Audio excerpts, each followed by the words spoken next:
Tangori Média, le portail de la communauté Safi sur le net.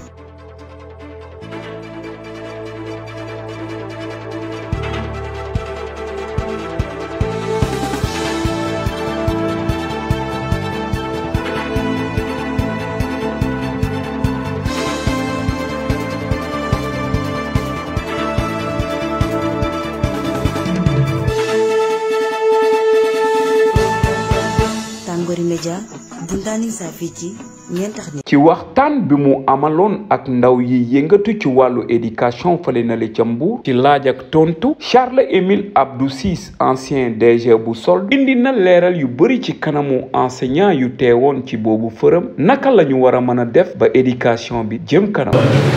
Chers camarades, vraiment on est très honoré de vous avoir à nos côtés. Et sur ce, je voudrais vraiment faire la présentation du conférencier. Parce que beaucoup de Sénégalais pensent que Charles, comme fonction au niveau du Sénégal, a occupé seulement la direction de la santé. Or, il a eu à bourlinguer partout au Sénégal. Donc, je vais faire la présentation de Charles Émile Abdou Ciss. Administrateur civil sorti breveté de l'ENAM en 2014, promotion 2002-2004. Il est également diplômé de la faculté des sciences juridiques et politiques, où il a eu un diplôme d'études approfondies en droit de l'intégration économique, de master 2 en gestion macroéconomique, d'un diplôme d'études supérieures et spécialisé en gestion des ressources humaines. Il est également titulaire de plusieurs certifications, gestion des projets, gestion axée sur les résultats, c'est-à-dire la réforme du budget programme, modernisation de processus, métier, carrière touristique, élaboration de politique macroéconomique et stratégique, sectorielle, etc.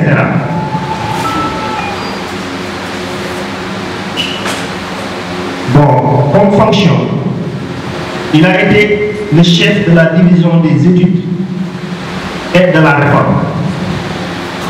Après sa formation et sa sortie à l'École nationale d'administration, il est affecté au ministère de l'Intérieur en 2005. Au poste de chef de la division des études et de la réforme, d'avril 2005 à septembre 2008. Il a été représentant responsable du lancement de l'évaluation de la décentralisation, membre du comité technique de lancement du programme national de développement local PNDL, chargé de suivi des programmes du 8e Fonds européen de développement local. Il a été aussi le chef de la division des recettes au ministère des Finances. En 2008, il est affecté au ministère des Finances et du Budget et a occupé le chef de la division des recettes, est chargé également de la réédition des comptes, poste qu'il a occupé pendant 7 ans. Période durant laquelle il a réussi à appuyer le retard d'une vingtaine d'années de l'État en matière de loi de règlement. Il était également chargé, durant cette période de 2007 à 2014, de l'élaboration des budgets des universités, des agences et des hôpitaux. Il est aussi consultant en procédure budgétaire. En novembre 2014, il rejoint le projet de coordination des réformes budgétaires et financières, notamment comme consultant en procédure budgétaire pour la Banque mondiale, dans le cadre de la mise en place d'un système intégré de gestion de l'information financière adapté au budget programme. Il a été aussi directeur de l'informatique. En juin 2015, il est nommé directeur de l'informatique de la Direction générale des finances. direction qu'il a lui-même installée, il conduit l'opération des productions d'un nouveau système budgétaire adapté aux nouvelles directives de l'UEMOA. Ce nouveau système est appelé SUSBudget. Maintenant, permettant ainsi à l'État de disposer d'un système d'information avant la date d'entrée en vigueur de la réforme du budget programme. Il a été aussi le directeur de la solde en fin 2017, poste qu'il a occupé. Il a mis en place un vaste chantier de modernisation avec notamment la mise en place d'un service front office, d'un centre d'appel, d'un call center, d'une plateforme digitale, l'application e-solde, d'un chatbot Safi. maa ngi nuyu mbooloo mépp di leen ziar ci weeru tedd bi ñu ma bokkal diine ak suñu mbokk chrétien yëpp di wax nag ne que monsieur Charles-Émile Abdou Ciss ku ko xam rek di nga xam ne xam nga ku baax ndax li monsieur Ba wax il a parlé de capacité mais moom ay qualité la ko ñu bëri di jàppe aussi parce que il fait partie de l'élite ndax réew boo ko dee dénk da nga koy dénk élite nag mooy ku nga xamante ne xam ngeen élite c'est-à-dire moom am na vertu yoo xamante ne mi ngi si moom te nekkul si ñu bari macha allah ndax oyof na humble na day jàppale nit te vraiment dafa porter combat wu population rawatina ci nag combat wu enseignant yi moom dafa porter seen combat nekkal leen fépp te ni ko monsieur Ba waxee fu mu jaar aussi dématérialisation la def fépp de telle sorte que kenn dootul souffrir par une lourdeur de procédure yépp ñu allégé ko tout devient accessible avec monsieur Charles-Émile Abdou Ciss. Il a un parcours exceptionnel te am na vertu yu nekk si moom yoo xamante ne li ça va en adéquation ak li monsieur Ba wax mu nekk ci coalition Diomaye ndax booy wut ku wóor monsieur Charles-Émile Abdou Ciss la te defe naa ne ñooñu li leen tax a jóg mooy dindi fi jalgati dindi fi luubal dindi fi yàq waaw dindi fi njuuñ njaaj ca moom loolu xam ko léppam si jub la ko teg jub ak jubal ak dimbale askan wi waaw ma di leen wax nag ni leen encore une fois man je ne suis pas enseignante de profession mais wax fa dëgg yàlla ay qualité man laa ko gën a bokk te su ma nekkoon ci beneen parti politique aussi nekk enseignant man su doon man enseignant yëpp dañu war a bàbbeeku ñëw topp Charles-Émile Abdou Ciss ndax li mu leen defal bëri na ñoo xamante ne yaakaar ngeen si am mais yéen enseignant yëpp ñam nañ ko ba pare waaw def nañu bis waaw donc maa ngi leen di ñaax ngeen jàppale ko bu baax. ñëw suñu conférencier bi Charles Ciss di yàgg déglu lool ci samay naataangoo yi nekk comme day ANCAR à première escale di kontaan trop liggéey bu mu liggéey pour le corps enseignant man fi may àddoo mooy ci côté décisionnaire yi dinaa si wax bien sûr parce que dafa dégg ne décisionnaire à trois man je ne comprends pas man lu ma dugal ci décisionnaire man ba léegi dama koy wax parce que su ma waxee man sama parcours man dama jógee université année invalidée ma ñëw ne ah man kat du ma toog naa dem inscrit foofu British par la suite ma ñëw événement case des tout-petits avec l'année invalidée ñu ne ñu corriger sur ay dossiers man je suis ñi bokk sama génération dañuy subir pas mal d'injustice ba nga xam ne tey moo gën a tax sax mu motivé wu ñu ne année invalidée donc du ñu corriger les copies ñu gis que ñu def dans les instituts par la suite ñu toog chômer avec l'avènement des cases des tout-petits ubbi ñu dugg bénévolat au niveau des cases des tout-petits man su ma waxee ma ne depuis 2003 laa dugg enseignement comme directrice de case des tout-petits mosuñu bénéficier d'indemnité de direction alors que nous avons le même cahier de charge que les directeurs de structure interne. Case des tout-petits mosu bénéficier de ça. À ma grande surprise bi ñu duggee ñu recruter ñu dans la fonction publique defal ñu formation ñu def le concours professionnel CAP directement yaa ñu sax CAP par voie concours. C'était en 2007. Je me rappelle bien, pour la première fois dans le département de Mbour, CTP, nous avons 5 admis CAP. Nous avons un problème sans c'est au niveau de leur structure. Ils nous convainquent, ils nous félicitent. Par la suite, je suis 35 ans là, je suis de 1973. Nous avons des inspecteurs. Nous avons scolarisé qui est universel. Comment dirais-je encore? Par le classement universel. Nous sommes victimes de ce classement universel. Alors, je vais remercier notre conférencier, Charles 6. Parce qu'on a eu, avant la coupe, nous avons développé une conférence avec son secrétaire Diako, pour la montée, pour les.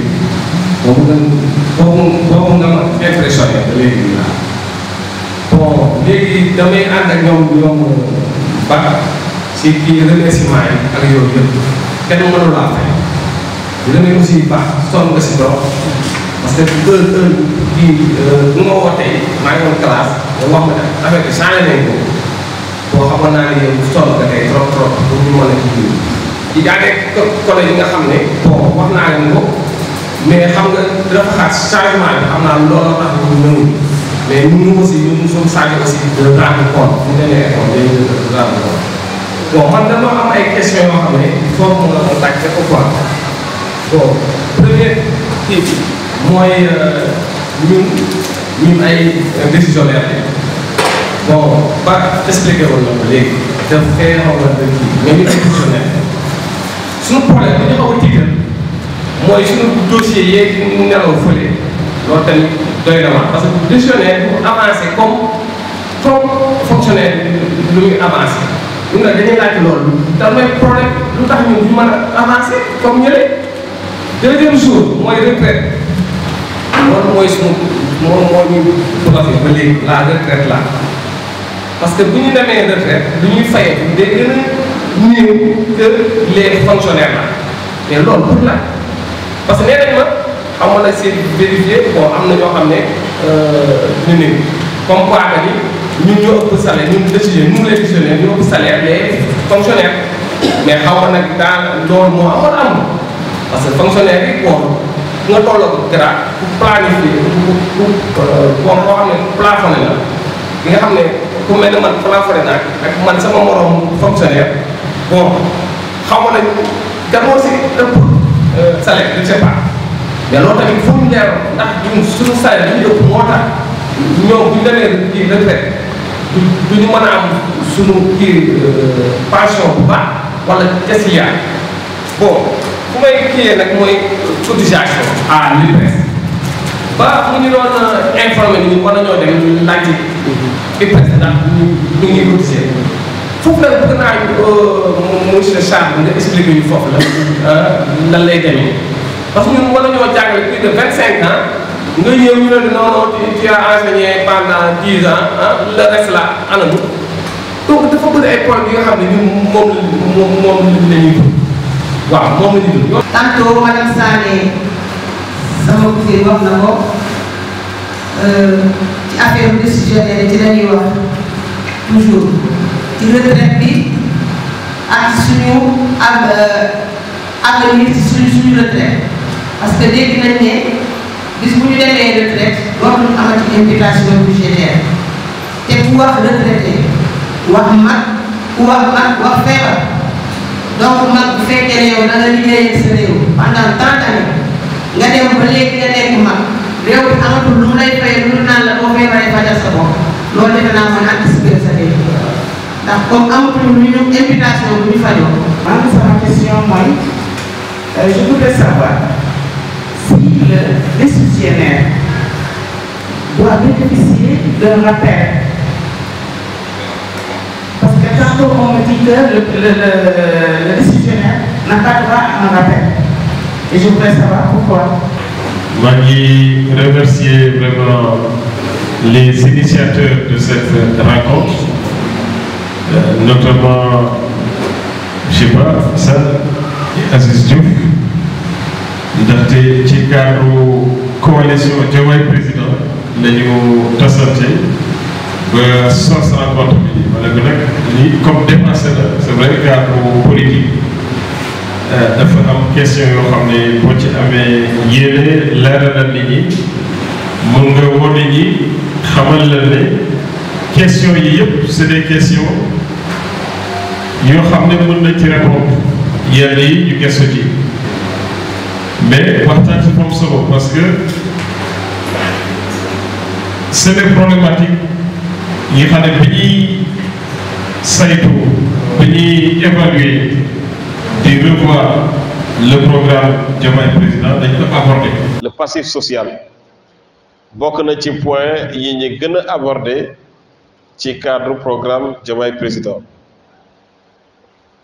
man nag dama am chance en tout cas bi nga xamee ne woote nañu ma ñëw parce que Pastef dafa parti boo xam ne mun naa ne biñ koy sos lépp sama kanam la wala boog suñu participation dem na ci voilà loolu aussi na ko nit ñi xamee noonu léegi dafa am loo xam ne aussi bu jëmee ci réew ñëpp ci war a taxaw c'est très important réew mënoo ko yor te climat social vraiment taxawul il faut pacifier le climat social loolu dafa bokk ci point yi nga xam ne moom la ñu inscrire aussi ci programme bi lii lépp li ñuy wax ci programme bi climat social bu apaisé wul bu amul jàmm kenn du ko mën a exécuter moo tax ma sawar ci wax ci point yi ginnaaw loolu aussi dañuy remercier te di gërëm ñi nga xam ne ñoo organiser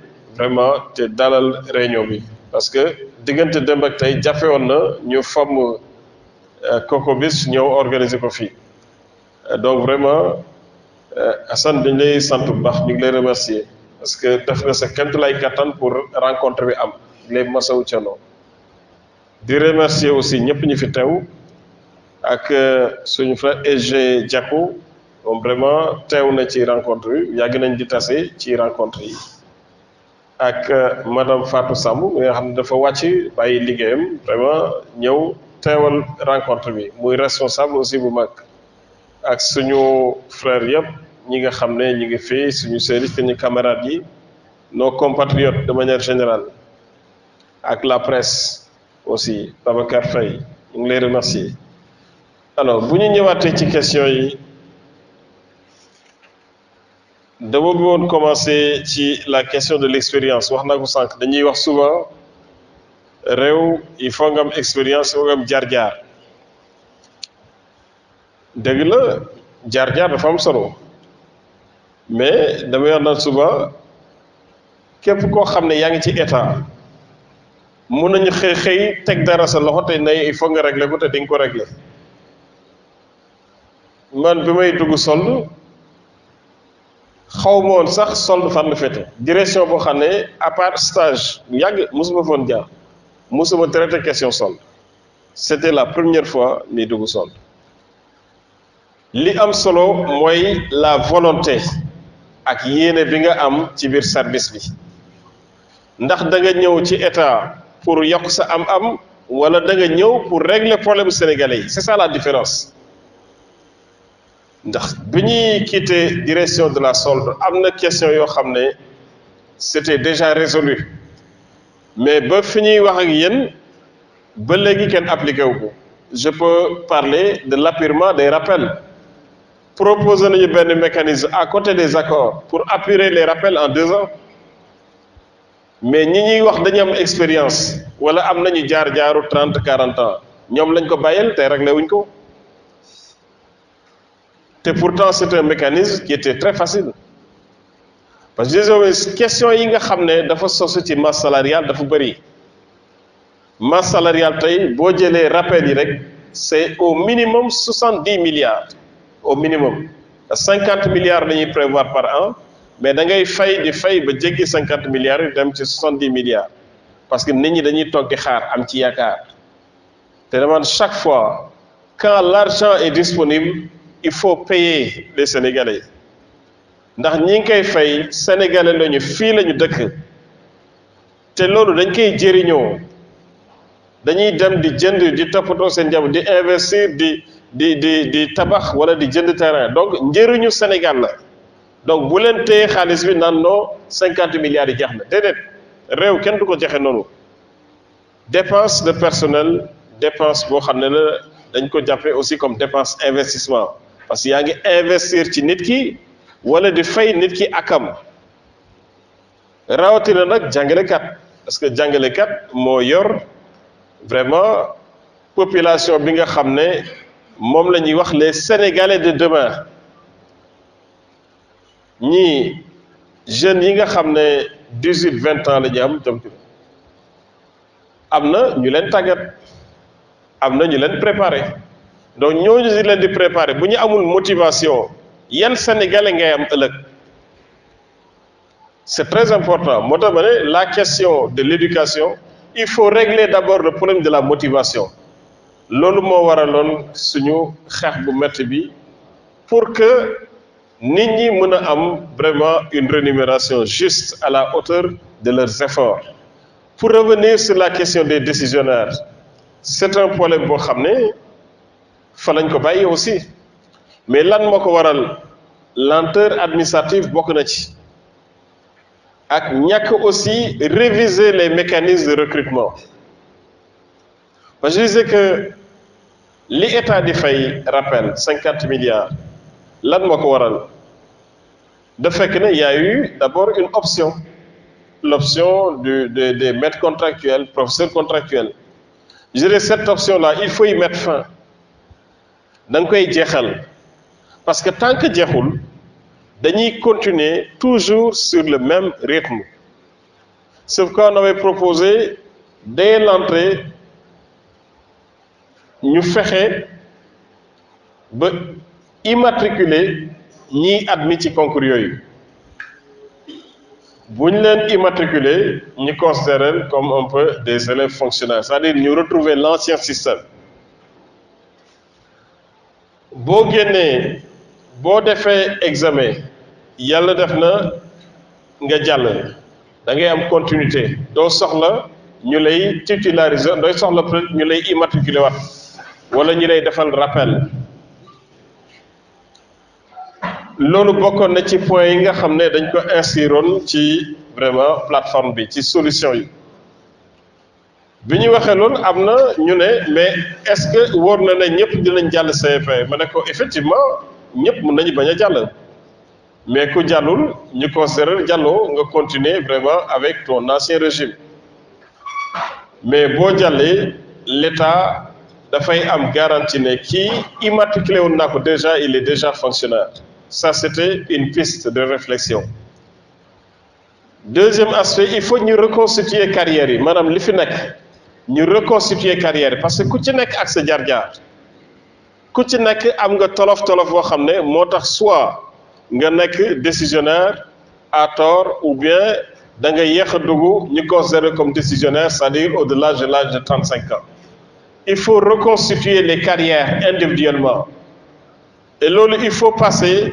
par un système de dossier électronique te ce système de dossier électronique boobu système la boo xam ne vraiment def nañ ko déjà au niveau de la solde c'est vrai que nit ñi e-solde lañ gën a xam mais balaa ñuy jóge solde defar nañu une application bu ñu tuddee e-dossier e-dossier c'est-à-dire ba ngay dugg fonction publique ba ngay retraité tout ton dossier est en ligne mais projet boo xam ne la dañu ko nëbboon mën na de parce que Sénégal dafa bari loo xam ne da nga koy sos doo comprendre nit jóge fële ne da koy yàq te fekk ñëpp la amal njëriñ e-solde bi balaa ñu koy taxawal daj nañ lu nekk daj nañ ko. Donc e-dossier, on a suivi un chemin particulier jusqu'à arriver à terme.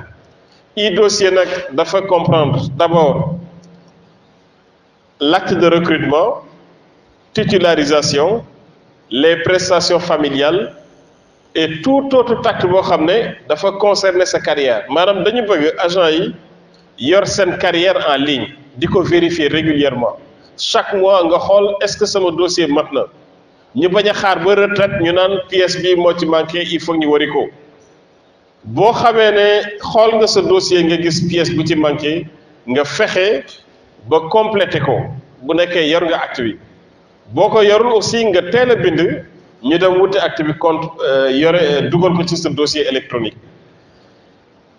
Deuxième aspect, ñu dématérialiser tout le circuit parce que da ngay gis depuis l'organisation des examens ba ñuy jël arrêté bi au niveau en tout cas du ministère de la fonction publique pratiquement dafa bari loo xam ne c'est manuel entre transmission dossier bi des inspections de l'IF à l'IA, IA, direction des examens, direction des DRH, ministère des Finances, ministère de la fonction publique ku ci nekk yaa ngi bokk sa dossier di yóbbul sa morom loolu ci Sénégal bi ñu toll ci monde bi loolu amatul ça c'est terminé moo tax ma ne il faut ñu dématérialiser tout le circuit directeur d'école war na mën a toog envoyer IF en ligne le dossier de l'agent l'IF fait la même chose l'IA fait la même chose jusqu'à l'arrivée à la fonction publique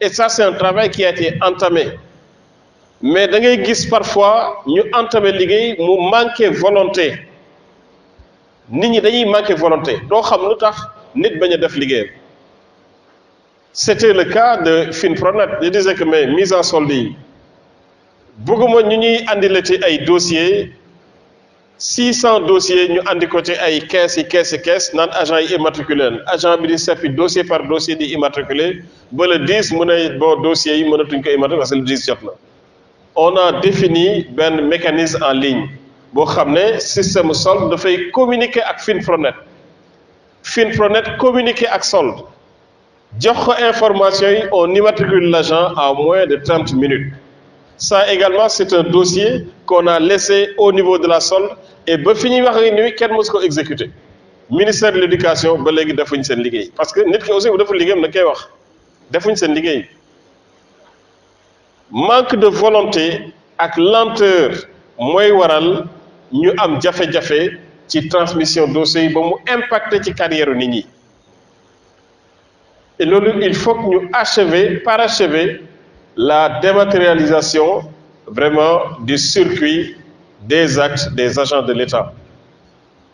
Et loolu ça fait partie des points sur lesquels on a beaucoup débattu dans le programme Diomaye Président. Nekk na aussi bu ngeen ko xoolee un des axes principaux du programme Diomaye Président pour rassurer les acteurs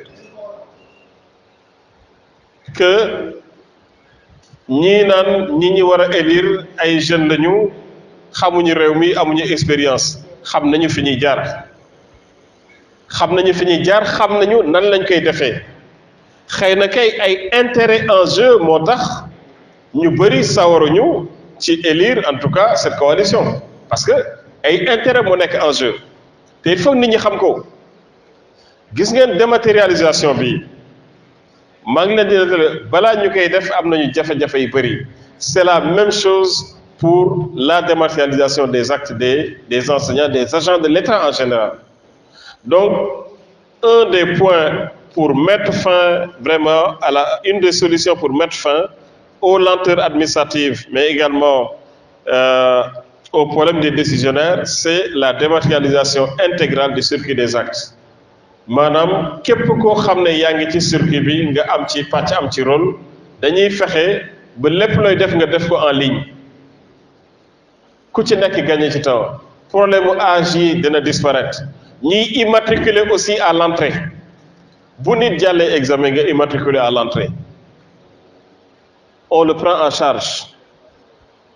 Il n'y aura plus de difficulté vraiment à le suivre et à constituer un dossier ou prendre un arrêté. C'est inutile. Deuxième aspect, reconstituer les carrières. Individuellement, ku ci nekk ñu reconstituer sa carrière. Bu ñu reconstituer sa carrière, dinañ mën a xam nan la ñuy andee solution vraiment ci jafe-jafe yi nga jànkonteel. Bu nekkee dañ la considérer décisionnaire à tort, ñu dugalaat la vraiment dans un circuit ou bien dans des actes qui te permettent d'être considéré comme fonctionnaire. Am na aussi une réflexion à faire sur le régime du fonctionnaire et le régime de l'agent décisionnaire. Parce que beaucoup de régimes, vous l'avez dit, déjà actes yi ñi ñu koy jëlee bokkul, avancement yi aussi am na différence, ni ñuy calculer aussi vraiment rappel de validation yi am na différence. Bu dee agent décisionnaire yi boo xoolee seen rappel de validation moo ëpp, n'est-ce pas? Bu dee aussi ni ñu leen di fayee à la retraite ni ñuy cotiser d'abord cotisation agent fonctionnaire yi moo ëpp pourcentage yi moo ëpp. Boo xoolee aussi agent décisionnaire buy dem retraite day am indemnité de départ à la retraite, mais agent de l'État fonctionnaire du ko am. Indemnité compensatrice de congé agent décisionnaire du koy am, fonctionnaire du ko am. Retraite aussi am de différence. Instruction yi leen di fay FNR mooy fay fonctionnaire, IPRES di fay agent décisionnaire. Donc c'est-à-dire dafa mel ni ñaari agent yuy cohabiter ci benn état alors que liggéey bi benn la. Loolu nag bu ñu bëggee mu dakk solution bi dama ci insister. Il faut que dès l'instant que agent yi admis ci concours yi dugg FASTEF wala dugg dans les écoles de formation, n'est-ce pas, ñu fexe ba immatriculer leen mu bañ a amati vraiment des attentes pour leur intégration dans la fonction publique. Parce qu'une fois que tu es immatriculé, tu es considéré comme intégré. Intégration là, on prend un acte pour t'intégrer dans la fonction publique. Après, nous titularisons après 1 an ou 2 ans selon le régime bi nga bokk. C'est juste ça. Si nous avons un acte d'intégration, yéexaay bi pour ñu intégrer la mooy waral rappel d'intégration. Mais si nous l'avons intégré déjà à l'avance, nga dugg école ñu intégrer la, mais soxlaatul rappel, n'est-ce pas? Donc ça aussi, c'est une solution. Reconstitution des carrières, ça c'est une deuxième solution. Subvention pour la retraite, l'autre également, ça fait partie des points sur lesquels on insiste. Parce qu'effectivement, agent décisionnaire, retraitam, moo gën a néew que agent fonctionnaire. À notre avis, il faut trouver un mécanisme pour subventionner, niveler les retraites. Parce que bu nit demee retraite ni ñuy dundee benn la du ñu xool njëg bi selon kii fonctionnaire la wala kii agent non fonctionnaire la. Donc il faut niveler la retraite, créer un fonds de nivellement pour la retraite. Loolu dafa laaj réflexion, dafa laaj aussi des mécanismes. Li ñuy fay agent fonctionnaire yi ci wàllu vraiment indemnité de départ à la retraite, indemnité compensatrice de congé, yooyu yëpp bu ñu ko dajale woon tey mun na constituer un fonds de nivellement pour la retraite. C'est-à-dire dañuy fexe ba bokk régime. Loolu nag c'est un plan qu'il faut définir sur le moyen terme du lu yomb. Ce que je disais au syndicat, je disais am na loo xam ne mën na nekk tout de suite, mais am na loo xam ne dafay laaj temps. Dafay laaj temps, il faut du temps. Deuxième aspect, l'appurement des rappels dafay créer ay économies. Je le disais, nañu fexe ba 50 milliards yi nekk ci masse salariale bi ñu génnee ko. Créer un compte spécial du Trésor. Trouver les fonds pour apurer complètement les rappels. Bu ko defee masse salariale bu na noyyi. Ñu jël en charge yeneen priorité. Mais si chaque année, en plus des salaires, on doit payer 70 milliards pour les rappels, mais 70 milliards yi li mu mënoon régler bari na trop. Li mu mën a apporter ci appurement bari na, mais c'est parce que 70 milliards yaa ngi chaque année moo tax amuñu pexe. Et 70 milliards yooyu boo ko injecté ci nit ñi, tu injectes ça dans l'économie sénégalaise, maanaam da ngay dooleel nit ñi ñu faj seeni soxla. ñi bëgg a tabax ñi bëgg a jënd terrain jënd ñi mën a faj yeneen soxla ñu faj ko après climat social bi apaisé et puis on passe à d'autres priorités mais chaque année priorité yooyu mu ngi lay tànc yow nga koy subir muy gën a bari chaque année loolu du solution. En Guinée on a eu en tout cas à déployer cette solution parce que bi ma jógee solde ba léegi j'ai conduit une mission pour la Banque mondiale à Guinée-Bissau ci problème yooyu la ñu nekkoon aussi. Ce que la Guinée a fait mais c'est très aujourd'hui il y a beaucoup d'avancements qui sont là chaque année dañu naan dañuy war a fay avancement fay salaire fay yeneen i avantages loolu dafay metti ci budget état ñu fexe ba am lu ñu créé ut ci ay pexe andi ay ressources fay ñëpp ñi desoon mu jeex tàkk léegi état bi concentré wu ci fayum salaire mais loolu c'est possible et pourtant avant même d'aller en Guinée on l'avait proposé pour le Sénégal document baa ngi fi mais document bi ñii naan dañu am expérience 30 ans ak 50 ans mais ñoom lañ ko jox ba léegi appliqué wuñ ko donc ça veut dire ñooñu amuñu yéene nit nag boo amul yéene ci sa compatriote sa mbokk ñi nga nekkal ça veut dire que yow motoo njiit li tax ñiy fal njiit mooy ngay faj soxla askan bi du leneen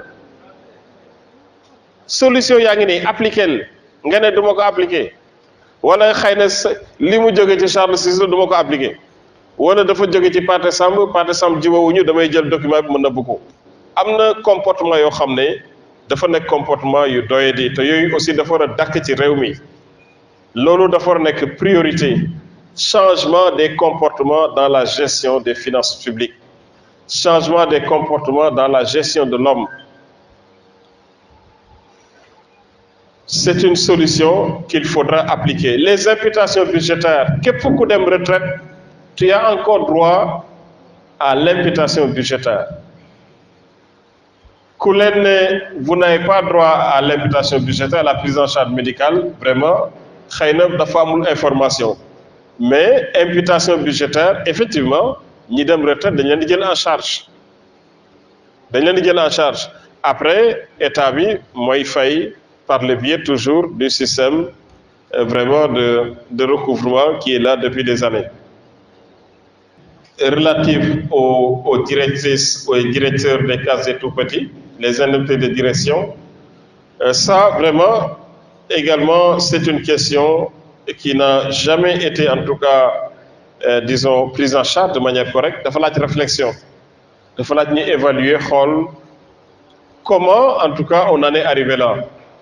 ñaata directrice de la case des cases et tout-petits la ñu am quel doit être le régime parce qu'il faut un régime ay fonctions la yoo xam ne da ngeen koy assumer c'est des charges te boo ko jëlul en charge aussi dafay andi discrimination xëy na doone charge bi toll na ci benn niveau parce que évaluer woo ko mais boo ko évaluer war nga ko mën a compenser. képp koo xam ne da ngay gérer école di gérer service di gérer ci bi dañ la war a jox indemnité de responsabilité indemnité de responsabilité selon niveau école yi nombre de classes nombre également disons certainement peut-être d'élèves pour certains mais surtout nombre de classes yi la ñuy xool dinañ ko war a mën a jël en charge dans le temps mais les agents décisionnaires doivent avoir des rappels. Parce que avancement, tout agent a droit à un avancement. C'est un acte économique de dire que agent décisionnaire, bon, waruñu ko fay avancement, warul avancer, mais bés boo ko créé, yaa ngi créé démotivation dans la fonction publique. Parce que je suis agent fonctionnaire, maa ngi avancé, yow agent décisionnaire nga waroo avancer. Bon, vraiment, c'est un acte de discrimination. Dafay andi démotivation et dafay andi aussi vraiment c'est pas une accentuation, excusez-moi, vraiment de la dichotomie du régime des agents dans la fonction publique. Il faut mettre fin à ce genre de discrimination. En tout cas, nous, au niveau de la solde, je n'ai jamais cherché à distinguer selon qui agent fonctionnaire ou agent non fonctionnaire. Quand un avancement arrive, je dis aux gens, il faut le payer. Maintenant, agent, disons, décisionnaire, effectivement, boo xoolee seen validation moo ëpp en termes de montant agent fonctionnaire yi loolu aussi li ñu war a saafara la dañu war a andi un régime uniformisé. Il faut définir une période de transition, disons de 3 ans, en disant sur les 3 ans, nous allons apurer tout ce qu'il y a comme différence entre ces différents agents. Et au bout de la 4e, de la 5e année, on procède à l'uniformisation du régime. Beaucoup de faits, État noppalu, ñëpp noppalu.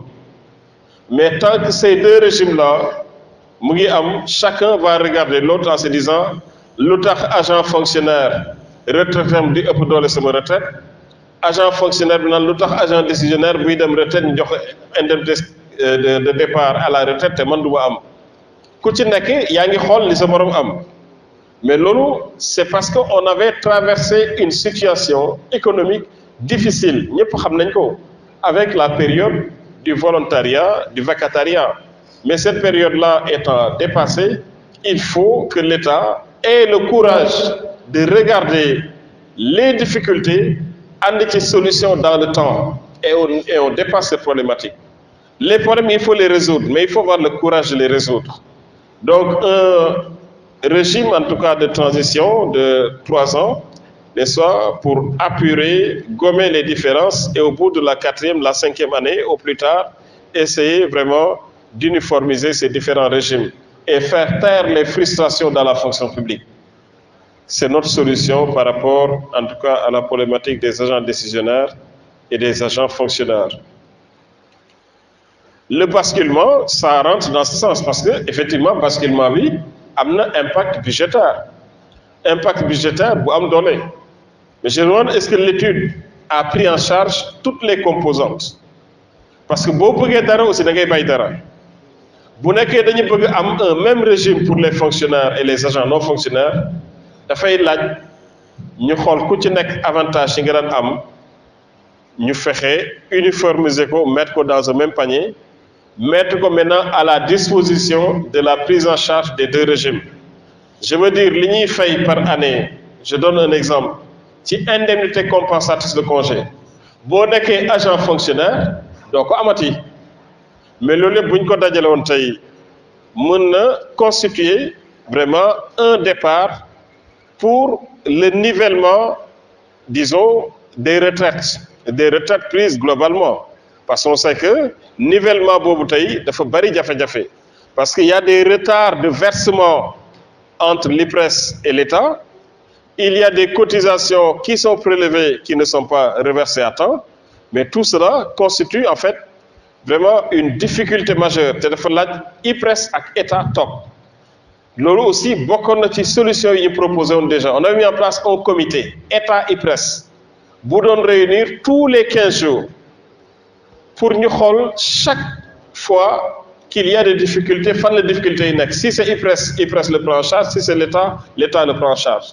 Mais ce comité aussi devait recenser arriérés yi nga xamné mom la IPRES amé, arriérés yi État amé. Ñu fexé ba apporter ci ay solutions qui peut permettre de contribuer au nivellement et à la régularisation des retraites. Parce que nous avons des retraites, mais effectivement, ce qu'on di fay vraiment, dañuy ñëwaat ba sama bureau parfois, monsieur vraiment, bu ma yëgoon sax duma dem retraite.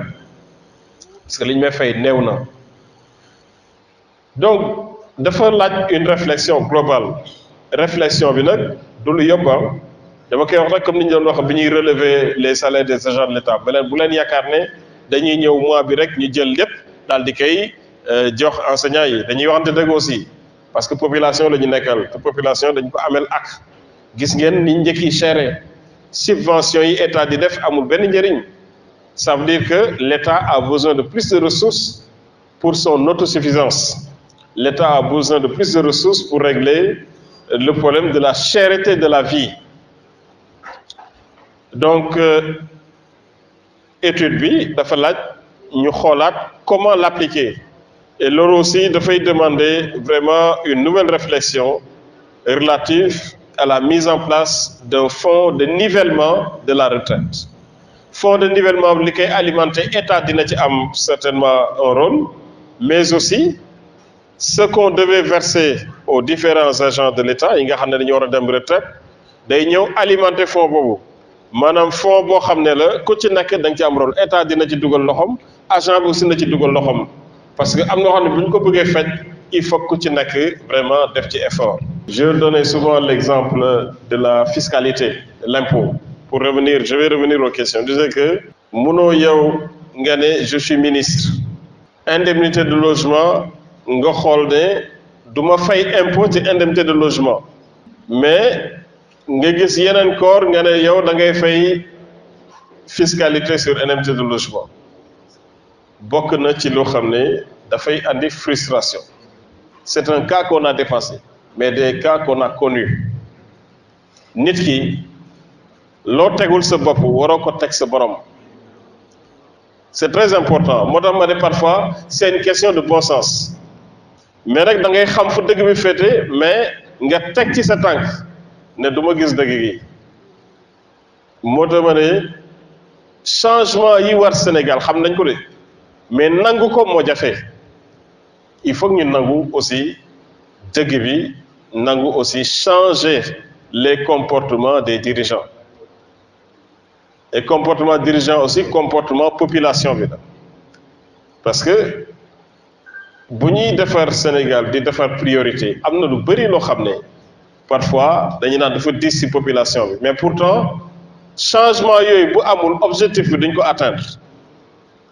dama doon souvent bu ñu doon fay rappel ma ne rappel yi ku dëkk Popenguine rek la ñuy fay wala ku dëkk Thiès ndax man fii laa sokkee ko n'est-ce pas Moussa. kon dara du sotti voilà donc ce que je disais que il faut que ñu aussi esprit boobu ñu développer ko parce que bu ñu ko développer du baax réew la ñu wax bu ñu nee réew lépp a ngi ci loolu nag dafa nekk recul au Sénégal c'est un grave recul qu'on a constaté moo andi jafe-jafe yi yépp nga gis donc dañuy jël kaw décisionnaire dugal ko ci kaw yi parce que effectivement l'année d'obtention du diplôme année d'obtention du diplôme c'est l'année de référence année bi nga xam ne moom nga am diplôme nga am âge légal pour entrer dans la fonction publique âge boobu la ñu war a jël en compte loolu aussi c'est-à-dire bu ko ñëpp nangoo déjà on part sur les mêmes bases maintenant nan la ñuy def ba faj ko est-ce que day am rétroactivité dis na ci état est-ce que retraite bi la ñu war a régulariser je pense que il faut c'est une question qu'il faut trancher dis na ci état ak warul nekk bokkul bu ñu reconstituer les carrières c'est ce que disait reconstituer les carrières ku ci nekk ñu xool ban année nga am âge ban âge peut-être nga amoon bi ngay am diplôme bi bu nekkee âge boobu tu avais moins de 35 ans war nañ la mën a régulariser dans quelles conditions et sur quelle durée loolu c'est des choses qu'il faut définir dans le temps. Si également les représentants acceptent de faire l'option de régulariser la retraite en disant que bon dañu régulariser liñ ko waroon cotiser parce que la faute ne lui incombe pas s'il y a eu retard c'est pas de la faute de l'agent mais c'est parce que il y a eu vraiment des incertitudes, des difficultés dans la procédure, parfois manque de volonté, parfois des problèmes techniques, parfois des subterfuges que les gens utilisent pour ne pas valider certains actes. Parce que je veux parler un peu de la corruption. Acte bi mën na gaaw mais à condition que vraiment nga am loo teg sama loxo loolu aussi dafa bokk ci li ñu tardeel la corruption il faut ñu xeex ko ça doit être notre premier levier de lutte parce que corruption li muy yàq ci xaalisu Sénégal kenn mënu ko xayma c'est très important. Donc sur la question relative en tout cas à l'âge des décisionnaires à mon avis 35 ans ku am diplôme moins de 35 ans dañ la war a régulariser c'est mon intime conviction. Maintenant la capacité à régulariser ça c'est une autre question est-ce que état bi tey financièrement am na doole boobu ça il faut qu'on évalue parce que l'état des finances publiques au Sénégal dans le cadre du programme Diomaye Président war a nekk une priorité ci ban situation le finance publique du Sénégal nekk tey bu ñu daan fay le 25 ban jour la ñuy fay léegi le 28 et pourtant on s'était battu pour que les gens perçoivent le salaire le 25 parfois même moins parce que c'est dans l'esprit des agents de l'État am na période yooyu fay dafay dalal xelu nit ñi L'agent ne doit pas être dans l'incertitude de la date de paiement de son salaire. C'est très important. Pour revenir maintenant par rapport à l'éradication du statut de décisionnaire, effectivement, d'abord, il y a l'âge de recrutement par rapport en tout cas aux écoles de formation, mais aussi en fait l'immatriculation dès l'entrée. Pour moi, c'est une des solutions qui va régler le problème d'abord des décisionnaires, mais le problème également des rappels de validation et autres. Parce qu'une fois que tu es immatriculé, validation, avancement, c'est fini, c'est terminé. Et il faut que l'État ait le courage de prendre cette décision. Si à la sortie, l'agent n'arrive pas, en tout cas l'enseignant, à avoir en tout cas son CAP, là on peut peut-être en tirer les conséquences. Mais immatriculons tout le monde dès, en tout cas, leur entrée au niveau des écoles de formation. Je suis d'accord que c'est une réforme profonde. C'est pourquoi je disais qu'il y a sur une année, mais il faut de 5 ans. Il faut une période de transition de 3 ans pour régler tous ces problèmes relatifs d'abord au retard d'avancement, parce que le retard d'avancement, ça crée une injustice. Qu'on il y a que jitu ci état administration wala ci école bi mom ci digënté bi mu avancer ba ñëw nek devant toi, c'est un problème. C'est un problème. Ça veut dire qu'il y a des lenteurs qui impactent négativement certains et d'autres sont épargnés. Autant il faut une démocratie politique. Ku ci nek âge bi nga am war nga voter ak fo mën ci dëkk. Mais autant aussi il faut une démocratie administrative. C'est-à-dire bo waré avancer. C'est comme je disais qu'il faut essayer d'automatiser certains avancements. Il y a des avancements qu'on peut automatiser. Vous n'avez pas besoin de constater par acte. Automatiquement, 2 ans, tu avances, on prend en charge financièrement l'avancement. Ken dotul dawati ci notation ak avancement. Ça, c'est vraiment une mesure également qu'on a eu à proposer. Et mesure beaucoup dans le passé, ça existait, mais ça a été supprimé à l'époque pour des raisons qu'on ignore. Et je pense qu'il faut revenir à cette orthodoxie. Avancement automatique. Dans le budget de l'État, il y a des économies qu'on peut faire. Je dis qu'il faut faire des options. Tay Sénégal, boo xoolee lépp en tout cas consommer du matin au soir, c'est quasiment importé. Non seulement c'est importé, mais l'État est subventionné importateur. Le courant là est subventionné, les kilowatts. Le lait est subventionné. Le riz importé est subventionné. L'huile est subventionnée. État danan képp kuy andi denrée dama lay subventionné pour njëkk yi bañ a yokk. Mais subvention yi lan la jëriñ? Malgré tout mais njëkk yaa ngi yokk. Les prix sont encore chers.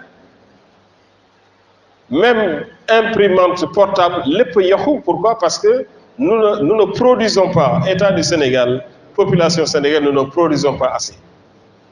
Ci lolu dafa bokk ci li nga xamné mënuma ko ñak wax, ça fait partie des points importants du programme.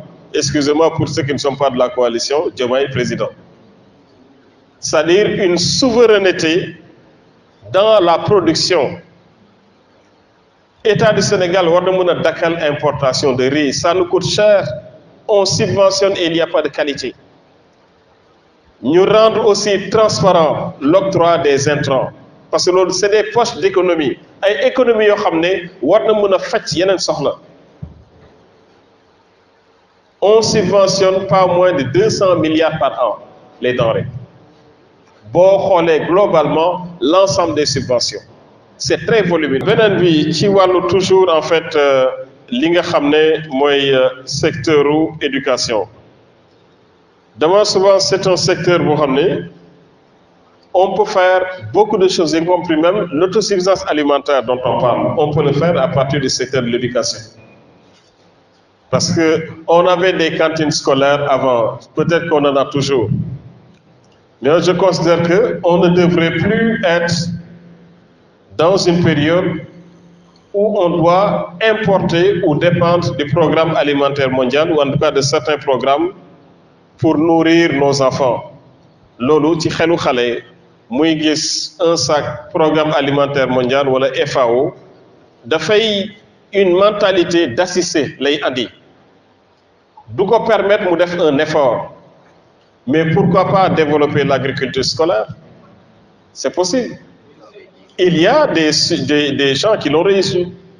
Nous l'avons vu à Foundiougne avec les greniers scolaires. Et ça marche. Et ça peut alimenter des cantines. Et c'est des sources d'économie. Budget, c'est la bonne gestion des ressources allouées. Parce que le Sénégal, nous avons un jiko, nous avons un budget. Nga yaakaar ne budget bi yaa ko moom te fekk budget askan bi la il faut qu'on se détache de cette mentalité daan nga sax bëgg a jël gestionnaire mu xool mu ne ah monsieur Ciss dégg naa yow sa direction bi budget amul doole donc mënoo fa ñëw ma ne ko mais tu sais tout ça c'est une question de bon sens gis nga budget mën nga ci liggéey loo xam ne lim lay amal ci njëriñ doo ko sax yaakaar mën na la jox 500 millions doo ci liggéey dara ñu jox la 100 millions nga liggéey ci loo xam ne askan bi yëpp daf koy coow mais ci yéene bi la ak ci yorin bu rafet il faut qu'on fasse des sacrifices sur nous-mêmes que budget yi ñu koy arbitrer selon l'essentiel c'est très important. Du point de vue des retards d'avancement, je reviens sur ce que j'avais dit, il faut dématérialiser complètement le circuit. C'est la solution. Parce que si on dématérialise complètement le circuit des actes, nous n'aurons plus à faire de recherche sur nos actes. Chacun pourra avoir sa carrière en ligne. Parce que l'objectif de cette numérisation des dossiers qu'on avait entamé au niveau de la SOL, c'était quoi? Avoir sa carrière en ligne. Ni nit ki di amee salaire en ligne mu yor carrière en ligne dossier en ligne avancement nga koy mën a xool en ligne di xool fan la toll soxlaatul ngay dem ba fonction publique di fa neexal nit pour mu xoolal la sa acte wala mu gaawal sa acte yooyu dafa war a dàkk en tout cas solde moom loolu amatu foolu xooluñu ci ndax kii joolaa la séeréer la pël la buñ la fekkee nga nekk ci yenn yi vraiment dañ lay remercier bañ na ko ñeneen ñi naan chaque vendredi Charles Ciss renvoie 20 agents parce que boo ko deful woon solde du nekk du ñun jëlee nañ fa ba jëlee foo koo xam ne suñu xaritu benn bakken mais dama naan réew aussi boo ko bëggee tabax doo xool ndax kii xarit la wala mbokk bu jubul da nga ko naan xajal ma loolu mooy yoon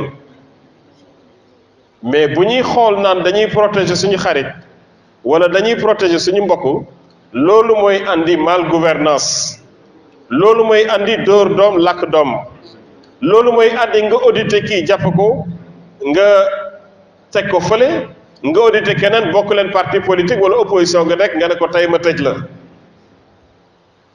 la bonne gouvernance c'est très important aussi nous sommes ensemble qu'on puisse l'intérioriser te cas yooyu dañ ko gisati ko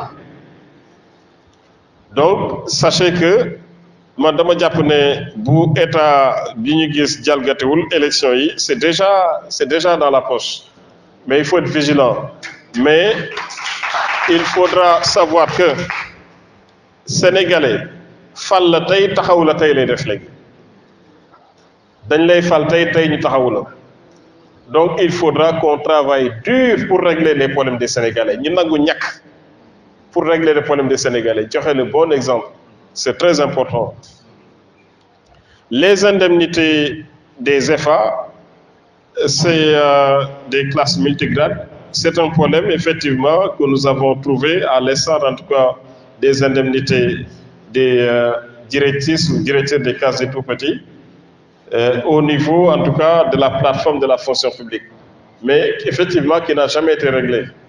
J'entendais souvent le SG Seyane en parler, se plaindre et je disais que c'est une question statutaire qu'il faut régler au niveau d'abord du secteur de l'éducation, au niveau des IF dans le bon sens. Toute charge de travail vraiment mérite salaire. Ça de bu ñu la joxee charge jox la mission tu dois être indemnisé. Comment? Il y a des normes. Il faut les régler en tenant compte des normes. ci question yi fi jot a jëpp loolu laa ci mënoon répondre maa ngi leen di remercier bu baax a baax jërëjëf merci. Tangori Média, le portail de la communauté Safi sur le net.